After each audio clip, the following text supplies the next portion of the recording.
Shalom, saudara dikasih dalam Tuhan. Percaya semua dalam keadaan yang baik, percaya dalam Tuhan, percaya pada Yesus. Dia memberikan kita kekuatan, sukacita, dan sejahtera yang berlimpah-limpah untuk saudara dan saya.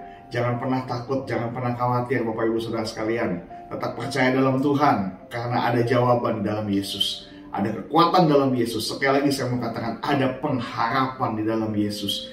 Jangan putus asa, jangan gelisah hati kita. Jangan sampai kita tawar hati, tetap mengasihi Tuhan karena Allah terus mengasihi saudara dan saya. Dia adalah Allah Immanuel, Allah beserta dengan kita. Saudara, kita mau mendengarkan kebenaran firman Tuhan. Mari kita satu hati, kita berdoa. Bapa dalam surga, terima kasih untuk hari ini Tuhan. Segala kebaikan-Mu yang kami boleh rasakan, yang kami boleh terima. Kami terus antusias bersama dengan Engkau, terus bersemangat melayani-Mu Tuhan, dimanapun kami berada. Kami mau menjadi berkat, dan kami mau diberkati untuk menjadi berkat kepada setiap kami Tuhan. Terima kasih Bapak segala kebaikan-Mu. Kami mau mendengarkan kebenaran firman Tuhan. Kami mau duduk diam, kami berkati Bapak, supaya apa yang kami dengar tidak hanya kami mengerti, tapi kami mau melakukan dalam kehidupan kami sehari-hari, sehingga nama Tuhan dipermuliakan, sehingga kami berkenan kepadamu Tuhan. Terima kasih Bapak. Kami serahkan dari awal sampai akhirnya, hanya di dalam nama Yesus. Haleluya. Amin. Judul khotbah saya pada hari ini adalah jangan menjadi tumpul. Ada pesan Tuhan untuk kita semua di hari ini. Dan kita harus percaya bahwa Yesuslah yang akan menjadi penolong buat saudara dan saya. Dimanapun kita berada, Tuhan yang kita sembah pasti menolong saudara dan saya. Jangan khawatir, jangan takut. Dimanapun kita berada, tetap kita kuat di dalam Tuhan. Kita kuat di dalam pengharapan kita pada Yesus. Dan tahun ini jangan menjadi tumpul. Pengkhotbah 10 ayat ke-10, demikianlah firman Tuhan. Jika besi menjadi tumpul dan tidak diasah, maka orang harus memperbesar tenaga. Tetapi yang terpenting untuk berhasil adalah hikmat. Sekali lagi saya membacakan Pengkhotbah 10 ayat ke-10. Jika besi menjadi tumpul dan tidak diasah, maka orang harus memperbesar tenaga. Tetapi yang terpenting untuk berhasil adalah hikmat. Saudara, saya punya cerita. Ada sebuah desa di daerah pegunungan yang dimana banyak terdapat pohon. Pemerintah kota tersebut, pemerintah desa tersebut mengadakan perlombaan, saudara, untuk yang orang muda dan yang orang tua. Perlombaan ini namanya perlombaan menebang pohon. Jadi kelompok muda melawan kelompok tua. Mereka semua berasal dari background penebang pohon. Jadi pekerjaan mereka sehari-hari adalah penebang pohon, baik kelompok muda maupun kelompok tua. Yang kelompok tua sudah berpengalaman, tetapi dia udah usia tua. Yang kelompok muda minim pengalaman, tapi mereka punya tenaga yang kuat, sehingga pertandingan ini akan menjadi pertandingan yang menarik. Karena yang tua punya tenaga, yang tua punya pengalaman. Nah, kita mau lihat pertandingan ini terjadi, kelompok muda melawan kelompok tua. Waktunya dari pagi sampai sore. Jadi pas pagi dimulai dan akan dihitung sore berapa pohon yang berhasil mereka tebang. Lalu terjadilah perlombaan ini. Ketika perlombaan dimulai, semua anak muda, semua golongan tua mereka menebang pohon, saudara. Mereka menebang pohon dengan gesit, dengan cepat mereka menebang pohon. Tetapi yang aneh adalah ketika orang muda, kelompok muda melihat setiap kali mereka melongok kepada kelompok tua ini sedang duduk, tidak menebang pohon. Bahkan ketika mereka melihat ada yang duduk sebagian menebang pohon. Tetapi yang muda ini dari pagi sampai siang mereka sibuk menebang pohon. Mereka sibuk menebang pohon. Mereka mau menang hari ini. Mereka mau menang. Mereka mau mendapatkan piala untuk kejuaraan ini. Akhirnya yang muda-muda terus menebang pohon. Tapi ketika mereka melihat kelompok tua sedang duduk, sedang cerita, sedang ngobrol. Mereka yakin, oh kita pasti menang. Kita pasti menang. Akhirnya si kelompok muda terus menebang pohon. Dan orang-orang tua juga menebang pohon, tapi setengah nebang pohon, setengah mereka ngobrol. Setengah nebang pohon, setengah mereka ngobrol. Yakin akan kemenangannya, maka sudah jam 3 sore, tenaga muda ini juga semakin lemah, saudara. Karena sudah dari pagi mereka nebang pohon. Sudah lemah, tapi yang tua masih bersukacita, yang tua masih ketawa-ketawa, masih nebang pohon. Ada yang duduk ngobrol, masih nebang pohon. Singkat cerita, sudah jam 5 sore, akhirnya juri bilang, sudah cukup, kita harus hitung hasil akhirnya.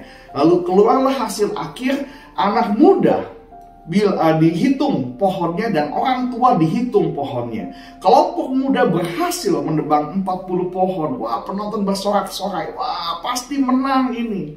Lalu ketika panitia melongok kepada kelompok tua, mereka menebang lebih dari 100 pohon. Dan pemenangnya adalah kelompok yang tua.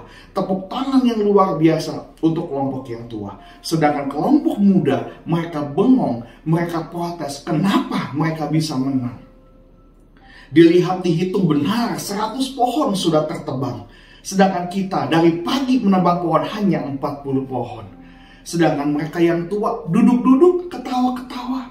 Yang tua bilang begini, kami duduk bukan sekedar duduk. Kami ngobrol bukan sekedar ngobrol. Ada kelompok setengah nebang pohon. Kami duduk untuk mengasah. Kami duduk untuk mengasah kampak. Kami bukan duduk beristirahat, kami memang beristirahat, tapi kami sambil mengasah kampak kami. Sehingga kampak kami tetap tajam. 10 nebang, 10 asah. Yang 10 istirahat, yang 10 yang sudah asah, mereka tebang pohon. Mereka jauh lebih efektif. Sehingga kemenangan menjadi milik golongan yang tua. Karena mereka mau belajar untuk istirahat dan mereka mau belajar untuk mengasah kampaknya agar tetap tajam. Sehingga kelompok muda tidak terasa meskipun tenaganya besar, tetapi kampaknya tumpul. Saudara, ini menjadi pelajaran untuk kita semua. Jadi pelajaran buat saudara dan saya. Kita terlalu lelah, kita terlalu capek, saudara. Kita terlalu stres. Banyak dari kita terlalu lelah bekerja, lelah melayani Tuhan. Sehingga lama-kelamaan, secara kita tidak sadar, spirit kita, roh kita, itu tumpul, saudara. Tanpa kita sadari karena kita kelelahan. Kita terlalu banyak menggunakan hidup kita untuk bekerja, untuk mencari nafkah, untuk melayani Tuhan, untuk ke gereja. Sehingga kita lelah, saudara. Roh kita menjadi tumpul. Kita terlalu lelah dengan hubungan yang tidak sehat, dengan pertemanan yang toksik, dengan bos yang toksik, dengan anak buah yang susah diatur. Kita terlalu lelah sehingga apa? Omongan kita udah gak tajam lagi. Inspirasi kita gak tajam lagi. Visi kita sudah tidak tajam lagi. Untuk semua bidang pekerjaan kita, semua bekerja keras. Setengah mati kita kerja, bangun pagi, tidur pagi. Benar, saudara, nggak ada sejarahnya bangun pagi tidur malam. Enggak, saudara. Bangun pagi, tidurnya pagi, saudara. Kalau bisa 24 jam, minta lebih. Tapi nggak boleh, saudara dan saya, kita semua punya waktu hanya 24 jam. Kita terlalu lelah. Kita terlalu stres. Kita terlalu capek. Kita lupa yang namanya istirahat sejenak. Kita lupa yang namanya kita mau asah. Kita punya kampak. Firman Tuhan pada hari ini, jika besi menjadi tumpul dan tidak diasah, maka orang harus memperbesar tenaga. Tapi sebaliknya, kalau besi menjadi tajam, maka orang akan terus menggunakan kampak itu untuk melakukan hal-hal yang besar. Saudara, mungkin hari ini Tuhan sudah siapkan banyak pintu untuk kita terobos. Tapi kampak kita sudah mulai tumpul, saudara. Kita sudah mulai tumpul sehingga kita nggak mampu untuk dobrak pintu itu, saudara. Oleh sebab itu ada beberapa kebenaran yang saya mau bagikan dari proses mengasah. Dan hari ini kita mau belajar supaya 2024 saudara dan saya kita semakin tajam. Kita perlu ambil waktu sejenak, kita istirahat dan kita mau mengasah, saudara.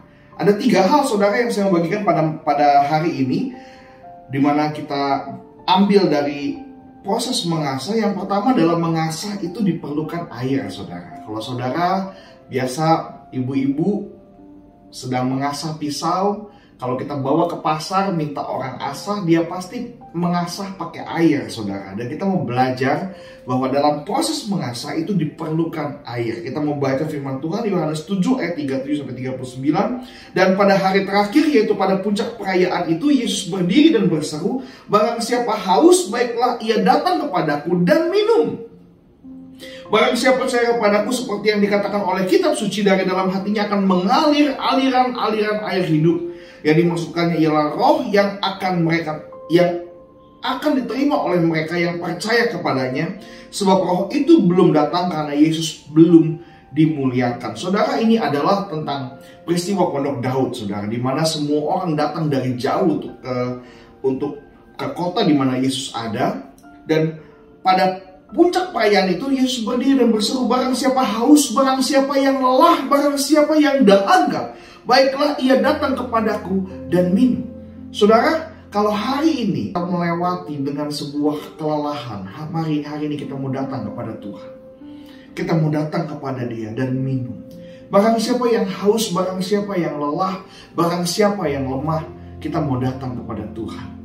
Kita mau minum, saudara.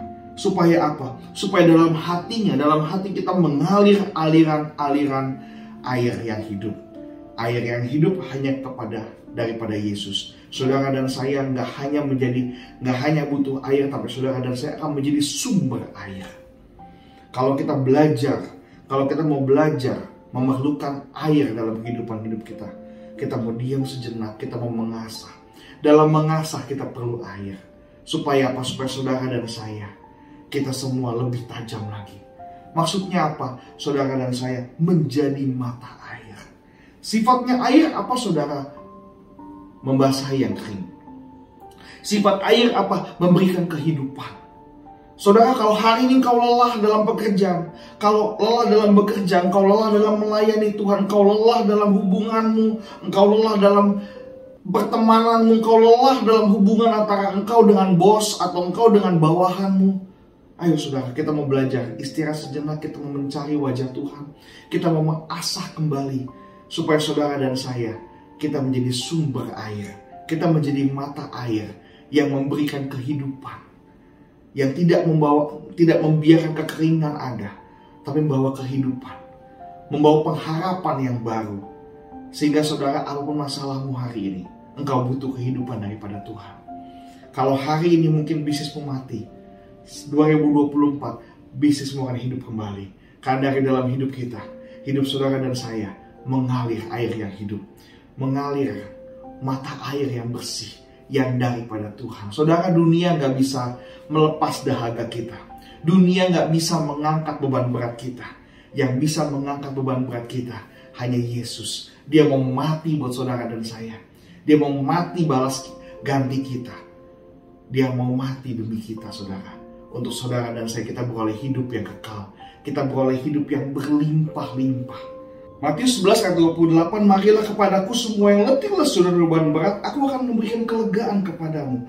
Hanya dalam Yesus ada kelegaan itu. Saudara nggak bisa mencari kelegaan di tempat lain. Saudara nggak bisa lepas beban beratmu di tempat lain. Engkau tidak bisa, malah akan menambah beban baru dalam kehidupan kita. Justru hanya di dalam Tuhanlah kita bisa tanggalkan beban berat kita.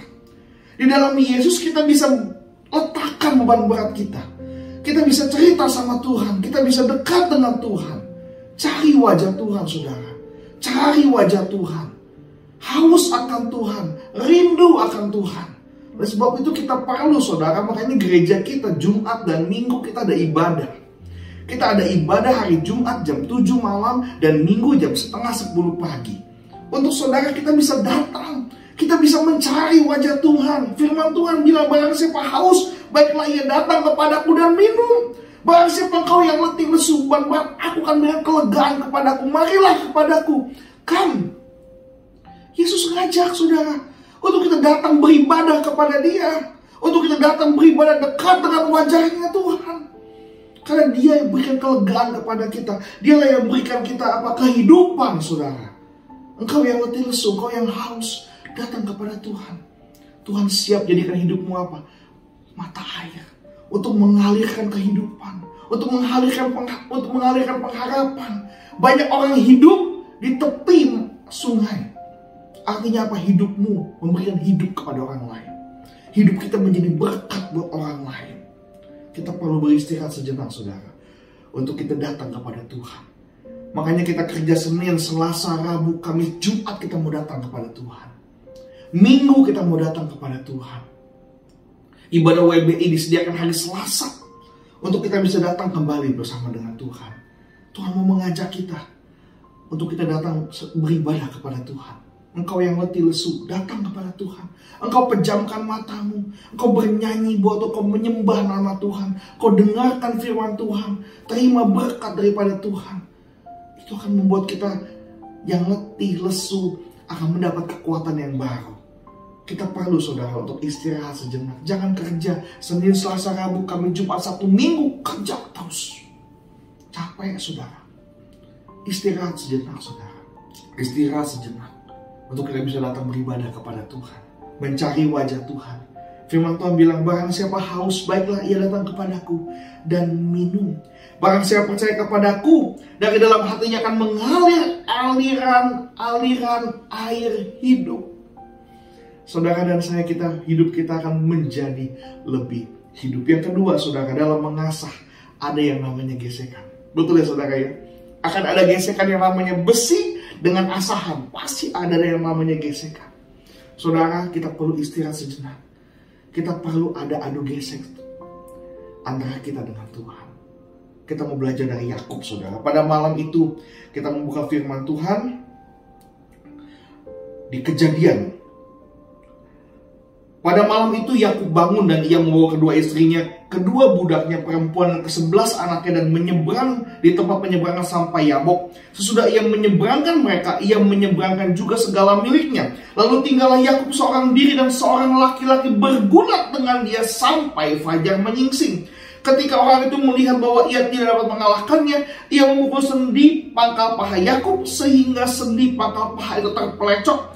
Ketika ia bergulat dengan orang itu, lalu kata orang itu, biarkanlah aku pergi karena fajar telah menyingsing. Lalu Yakub berkata, sahut Yakub, aku tidak akan membiarkan engkau pergi jika engkau tidak memberkati aku. Bertanyalah orang itu kepadanya, siapakah namamu? Sahutnya Yakub. Lalu kata orang itu, namamu tidak akan disebut lagi Yakub, tetapi Israel, sebab engkau telah bergumul melawan Allah dan manusia, dan engkau menang. Bertanyalah Yakub, katakanlah juga namamu. Tapi sahutnya, mengapa engkau menanyakan namaku? Lalu diberkatinyalah Yakub di situ. Yakub menamai tempat itu Peniel, sebab katanya, aku telah melihat Allah berhadapan muka, tetapi nyawaku tertolong. Saudara, posisinya Yakub saat ini dikejar-kejar Esau, mau dibunuh. Capek saudara. Capek hati, capek fisik, capek pikiran, capek mau dibunuh saudara. Bayangkan, mau dibunuh. Dia capek saudara. Tapi dia perlu bergesekan dengan Allah pada malam hari itu. Dia nggak biarkan dirinya terlena dengan ketakutannya, terlena dengan kehidupannya. Tapi dia mau bergumul dengan Allah, bergesekan dengan Allah. Kalau mungkin hari ini kita mau doa, menyembah Tuhan. Bahkan kita bisa berdoa sepanjang malam. Kita berdoa kepada Tuhan. Kalau engkau hari ini lelah, engkau hari ini gak berdaya, engkau gak tahu apa yang harus engkau lakukan hari ini, berdoa kepada Tuhan, datang kepada Tuhan, bergumul dengan Tuhan, bergelut dengan Tuhan, bergesekan dengan Tuhan. Siapkan waktu yang terbaik untuk kau diam, istirahat. Kau mau asah hidup kau lagi, bergesekan dengan Tuhan dalam doa, dalam penyembahanmu. Bahkan Yakub bilang, orang itu bilang, biarkanlah aku pergi, ayat 26. Biarkanlah aku pergi karena fajar telah menyingsing. Sahut Yakub, aku tidak akan membiarkan engkau pergi, kau jangan pergi jika engkau tidak memberkati aku. Haleluya. Dia bilang jangan kau pergi Tuhan sampai kau berkati aku. Kadang-kadang kita doa, Tuhan belum jawab, belum apa, kita udah amin tidur, saudara. Biarkanlah waktu yang terbaik sama Tuhan. Ketika kau berdoa, kau diam diri. Tuhan, apa yang kau mau katakan pada hidupku? Jangan mau amin sebelum Tuhan berkati kita, sebelum Tuhan jawab doa kita. Terus berdoa, jangan jemu-jemu. Terus berdoa, jangan jemu-jemu. Cari wajah Tuhan, disitulah waktu istirahat kita, saudara. Karena kembali bahwa ketika kita harus beban berat datang kepada Tuhan, ada kelegaan, ada kepuasan. Kita datang kepada Tuhan, saudara. Seperti Yakub, kita perlu bergesekan dengan Allah dalam doa kita, dalam penyembahan kita. Kita perlu berdoa, menyembah, berseru sama Tuhan. Tuhan tolong, Tuhan tolong, Tuhan tolong kami, Tuhan bantu aku. Kita perlu saudara, untuk kita bergumul dengan Tuhan, untuk kita bisa berdoa dengan sungguh-sungguh kepada Tuhan lebih dalam lagi. Nggak cuma dengan Tuhan, gesekan juga dengan orang lain saudara. Kita belajar bekerja, bertemu dengan orang, karena besi menajamkan besi, manusia menajamkan sesamanya. Ini firman Tuhan saudara. Jangan menyendiri, lakukan sesuatu bersama dengan Tuhan. Kalau kau sedang dalam keadaan yang beban berat, jangan kau ambil waktu sendirian, tapi cari wajah Tuhan. Datang ke gereja, bertemu dengan teman, bertemu dengan saudara. Engkau yang suami istri, ceritakan masalahmu dengan istrimu. Ceritakan masalahmu dengan anak-anakmu. Tukar pikiran dengan mereka. Berkomunikasi dengan mereka. Besi menajamkan besi, manusia menajamkan sesamanya. Kita di komunitas ketemu dengan orang-orang. Bagaimana orang itu bisa memotivasi hidup kita. Jangan berteman dengan orang yang tidak memotivasi kita. Jangan bergaul dengan orang yang menjatuhkan kita. Pergaulan yang buruk merusak kebiasaan yang baik. Bergaul dengan baik kepada orang yang membuat kita semangat saudara. Kita diberkati oleh Tuhan. Jangan main sama orang yang membuat kita jatuh dalam dosa saudara. Tapi berteman dengan orang yang membuat kita dekat dengan Tuhan. Titik. Pilih pergaulanmu. Pilih di mana engkau tinggal. Pilih di mana engkau bisa tinggal berteman. Pilih saudara. Jangan kau berteman dengan orang yang menjatuhkan engkau, yang merendahkan engkau. Tapi berteman dengan orang yang yang membawa kita dekat dengan Tuhan, yang membuat kita bisa serius dengan Tuhan, supaya kita bisa bergesekan dengan Tuhan. Dimana kita saudara dan saya, kita pasti akan tajam. Nah saudara, kalau pisau sering digesek, dia nggak akan karat. Justru kalau pisau tidak pernah diasah, justru itu akan karat saudara. Nah makanya yang ketiga, dalam mengasah ada bagian besi berkarat yang terbuang. Di dalam mengasah ada bagian yang karat itu pasti terbuang saudara. Kita kalau mengasah pisau ada karat sedikit, hilang karat itu, berganti dengan yang tajam saudara. Nah dalam mengasah ada bagian besi berkarat yang terbuang. Kita harus belajar buang segala sesuatu yang tidak berkenan kepada Tuhan. Buang segala sesuatu yang tidak berkenan kepada Tuhan. Tetapi apa yang dahulu merupakan keuntungan bagiku, sekarang kuanggap rugi karena Kristus. Jadi Paulus yang bilang, malahan segala sesuatu kuanggap rugi karena pengenalan akan Kristus Yesus Tuhanku lebih mulia daripada semuanya. Oleh karena dialah aku telah melepaskan semuanya itu dan menganggap semuanya sampah, supaya aku memperoleh Kristus dan berada dalam dia, bukan dengan kebenaranku sendiri karena mentaati hukum Taurat, melainkan dengan kebenarannya karena kepercayaan kepada Kristus, yaitu kebenaran yang Allah anugerahkan berdasarkan kepercayaan, dan yang kukendaki ialah mengenal dia dan kuasa kebangkitannya dan persekutuan dalam penderitaannya, di mana aku menjadi serupa dengan dia dalam kematiannya. Tapi apa yang merupakan keuntungan bagiku, sekarang menganggap rugi karena Yesus. Aku anggap semua itu sampah. Kita harus belajar buang karat kita saudara. Ada hal yang tidak berkenan kepada Tuhan, kita buang jauh-jauh. Kita jangan ulang lagi. Kemenangan saudara dan saya, kemenangan kita bersama adalah kita mau belajar mengasah. Kita jangan sibuk bekerja, jangan kita sibuk terus. Istirahat sejenak saudara. Gak cuma istirahat, tapi kita mau mengasah. Karena dalam mengasah, kita perlu air hidup yang namanya Yesus untuk mengalir dalam kehidupan setiap kita. Sehingga saudara dan saya, kita menjadi sumber mata air, membawa kehidupan, tidak ada kekeringan, bermanfaat untuk orang lain, menjadi berkat untuk orang lain. Dalam mengasah ada namanya gesekan. Kita perlu bergesekan dengan Tuhan dalam doa pergumulan kita, dalam menyembah kita, dalam penyembahan kita bersama dengan Tuhan. Dan yang terakhir saudara, dalam mengasah ada bagian yang berkarat. Dan dalam bagian yang berkarat itu, terkadang mungkin saudara, kita perlu untuk berpuasa. Puasa bukannya minta sesuatu sama Tuhan. Tuhan, saya mogok makan dulu. Tuhan kasih saya makan. Tuhan belum kasih, saya belum makan. Bukan begitu saudara. Puasa itu artinya kita mau belajar menyucikan diri kita. Kita mau belajar hidup benar di hadapan Tuhan. Dengan berpuasa, kita akan berpikir, oh ini salah. Ini boleh, ini tidak boleh. Kita belajar. Dengan tujuan apa? Kita mau mendekatkan diri kepada Tuhan. Kita mau lebih dalam lagi bersama dengan Tuhan. Buang karat kita. Buang yang gak bagus dalam kehidupan kita. Sehingga saudara dan saya tetap tajam dalam Tuhan. Roh kita tajam. Perkataan kita tajam. Visi kita tajam. Kreativitas kita tajam. Sehingga 2024. Tahun kemenangan saudara dan saya. Kita bisa lebih dari pemenang. Kita bisa berdiri lebih daripada pemenang. Haleluya. Amin. Kita berdoa. Bapa dalam surga, terima kasih atas malam hari ini Tuhan. Kami sudah mendengar firman Tuhan. Terima kasih Bapa atas hikmat yang Kau berikan pada setiap kami. Sehingga kami mau belajar mengerti. Nggak hanya kami mengerti, tapi kami mau melakukan dalam kehidupan kami sehari-hari. Terima kasih Bapa atas segala kebaikan-Mu. Tetap pelihara hidup kami. Pelihara kebenaran firman Tuhan dalam kehidupan kami Tuhan. Matraikan firman itu dalam hati setiap kami. Sehingga kami diberkati Tuhan luar biasa. Kami bisa lebih dari pemenang. Dan nama-Mu dipermuliakan dari kehidupan kami. Terima kasih Bapak, terima kasih. Dalam nama Yesus, haleluya, amin. Terima kasih saudara. Sampai berjumpa kembali. Tuhan Yesus memberkati. Shalom.